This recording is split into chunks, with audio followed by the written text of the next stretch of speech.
Olá pessoal, essa videoaula é sobre o metabolismo do ferro e sua importância no nosso organismo.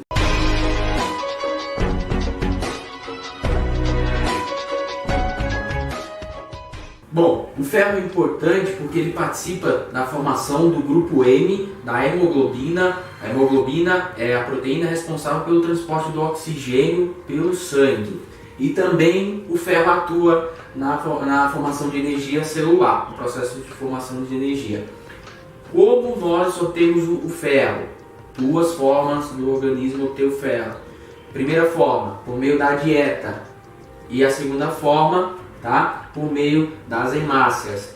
As hemácias velhas elas serão destruídas e a hemoglobina que está dentro da hemácia será quebrada também e será liberado o grupo M com o ferro e o ferro será reaproveitado nesse processo aí que eu vou explicar logo depois.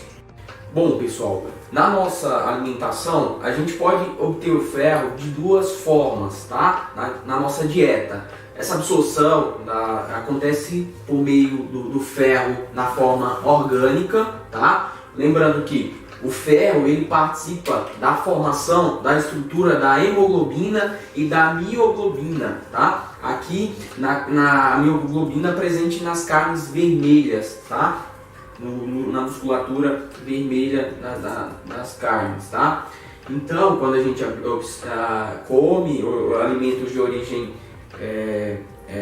cárneas, a gente está absorvendo o ferro dessas estruturas, da hemoglobina que está presente lá, desses alimentos, e da mioglobina. E é o ferro presente na forma orgânica, porque aqui são proteínas. E também, quando a gente ingere agora alimentos vegetais, a gente absorve o ferro na forma inorgânica, principalmente o ferro 3+, e o ferro 2+ em menor quantidade. Por que é importante a gente saber dessas diferentes formas do ferro?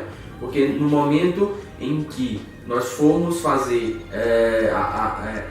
o transporte do intestino para o sangue, essas diferentes formas vão ter diferentes vias de transporte, Algumas diferenças que a gente vai discutir também. Onde o ferro ele é absorvido no nosso intestino? Ele é absorvido no epitélio duodenal superior. Alguns fatores favorecem essa absorção.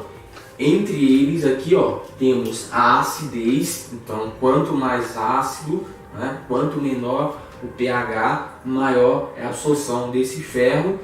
E solubilizantes, substâncias como o açúcar, que ajuda a solubilizar esse ferro e aumenta assim a absorção desse mesmo nutriente. Quando o ferro ele chega lá no intestino, lá no duodeno, ele precisa passar do intestino para a corrente sanguínea para depois ir para os tecidos e participar das reações metabólicas assim que ele está lá. Para que ele seja transportado do intestino para o sangue, ele precisa passar por 3 fases de transporte. Primeira coisa é a captação e internalização desse ferro. Segunda fase, o deslocamento intracelular. Eu vou explicar separadamente depois cada uma dessas e vou com mais detalhes. Isso é só para que vocês tenham uma ideia a priori de como acontece. E a terceira fase é o transporte para o plasma sanguíneo. Bom pessoal, aqui é um desenho do enterócito, que está lá no duodeno, o epitélio duodenal superior, onde tem-se a absorção do ferro. Eu vou falar aqui para vocês um pouco sobre a absorção do ferro orgânico, que está no grupo M. E aqui é o enterócito, então, que aqui a gente tem as microvilosidades, e essa aqui é a parte do lúmen, e aqui é a parte que entra em contato com a corrente sanguínea, tá? O grupo M orgânico, ele vai ser absorvido por meio de uma proteína transportadora que fica na membrana aqui do enterócito, que é o HCP1.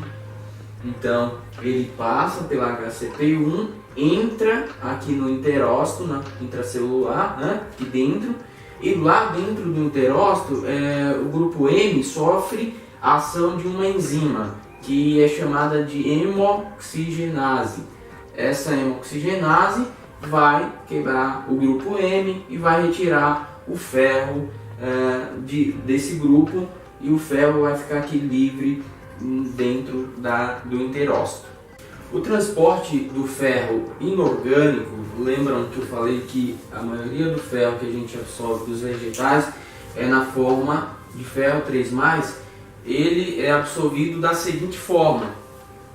O nosso enterócito, ele não consegue absorver o ferro na forma 3+. Então, antes que aconteça a absorção, é preciso que no intestino, no lume intestinal, haja a transformação do ferro 3+ para o ferro 2+. Quem faz isso é uma enzima chamada de redutase citocromo B duodenal, tá? Essa enzima aqui, ela transforma o ferro 3+ e o ferro 2+. Quando o ferro 2+ ele é absorvido então pelo enterócito aqui por meio dessa proteína, que é a proteína transportadora de metal divalente, que transporta o ferro 2+, mas transporta outros metais. Então o ferro passa por essa proteína, a DMT1, tá? E fica aqui dentro do enterócito. Fala um pouco agora sobre o transporte intracelular. Depois que esse ferro 2+, está dentro do enterócito, tá? Ele vai ser sequestrado por uma proteína, que é a ferritina. A ferritina sequestra esse ferro e armazena esse ferro dentro do enterócito. Após ela ter sequestrado esse ferro dentro do enterócito, vão haver dois caminhos para esse ferro. O primeiro, caso o teu organismo ele não tenha necessidade de ferro para a produção de hemoglobina, o que vai acontecer? Esse ferro vai continuar estocado na forma de ferritina, e ao longo do tempo, relembrando lá que o nosso intestino ele tem células que se renovam, e esse epitélio intestinal ele é descamado. Então, se não houver necessidade de ferro, vai ter a descamação do intestino, e assim o enterócito juntamente com a ferritina e o ferro vão ser eliminados na descamação do epitélio intestinal. Se houver a necessidade de ferro para a produção de outras substâncias, esse ferro ele vai ser transportado aqui por uma proteína de membrana aqui basal, a ferroportina. Então vai transportar o ferro de dentro do enterócito para o sangue, para a corrente sanguínea. Continuando aqui falando sobre o transporte para o plasma sanguíneo, tá? Lá do enterócito, a gente viu que a ferroportina é aquela proteína de membrana ali que transporta para o plasma, tá? O ferro 2+. Quando esse ferro ele chega no sangue, no plasma, o que acontece? Ele se liga a outra proteína do sangue, que é a transferrina, responsável por transportar esse ferro no sangue, tá? Mas a transferrina, o detalhe aqui importante é isso, que a transferrina ela tem bem mais afinidade pelo ferro 3+, desculpa. Antes que o ferro lembram que o ferro, quando ele é transportado aqui pela ferritina, ele está na forma de 2+. Então, antes que ele se ligue à transferina, ele essa enzima aqui, a efaestina oxidase, ela atua transformando o ferro 2 em ferro 3 novamente, para que a transferrina possa se ligar a esse ferro e atuar no transporte desse ferro para os diversos tecidos onde ele tem necessidade. Bom, falando um pouco sobre a reciclagem do ferro, ela acontece no órgão que é o baço, tá? Pela atuação de uma célula chamada de macrófago. O macrófago ele vai pegar as hemácias, hemácias velhas, né? Em média a hemácia vive 120 dias. Ele vai pegar essas hemácias, ele vai destruir essas hemácias e reaproveitar o ferro que está lá no grupo M, tá? Em média, de 25 a 30 miligramas por dia reaproveitado de ferro nesse processo.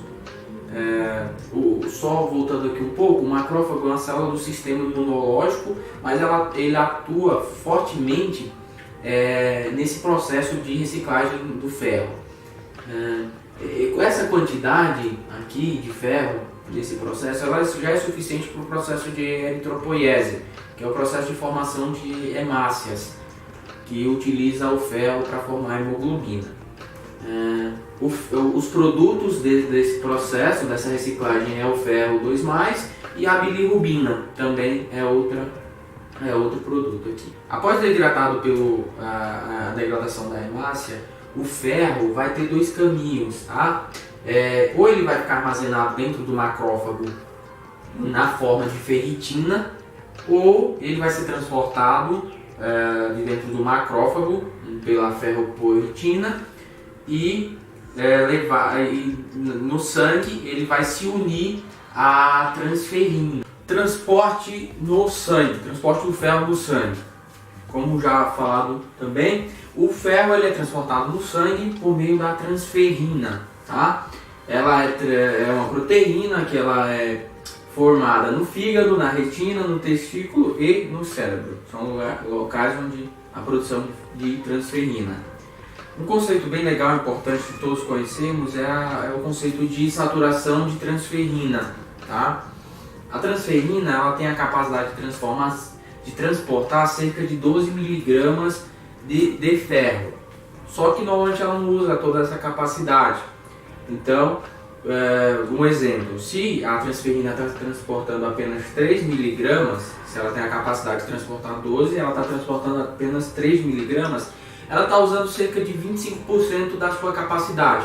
Aí a gente diz que a saturação de transferina é 25%. Por último agora, pessoal, vamos falar um pouco sobre como esse ferro ele é estocado dentro do organismo humano, tá? Ele é estocado em 3 órgãos: no fígado, no baço e na medula óssea, tá? Na forma de ferritina, tá? E hemosiderina. São as formas de armazenamento do ferro no nosso organismo. Bom, pessoal, essa foi a videoaula. É um assunto um pouco complexo, são bastante nome para ver, para aprender, mas deu para a gente ter uma noção geral de como acontece esse metabolismo, mas é algo importantíssimo para a gente entender muitas vezes depois a clínica, alguns tipos de anemia, por exemplo, a anemia ferropriva, né? Você tem que entender o mecanismo do funcionamento da absorção, do estoque de ferro e outras doenças também que atingem o metabolismo do ferro. Você só vai entender a fisiopatologia se você sabe como acontece o metabolismo do ferro. Espero que tenha ajudado vocês, tá? Se inscrevam aí no canal, dê um like aí. E é isso, pessoal. Até a próxima aula. Tamo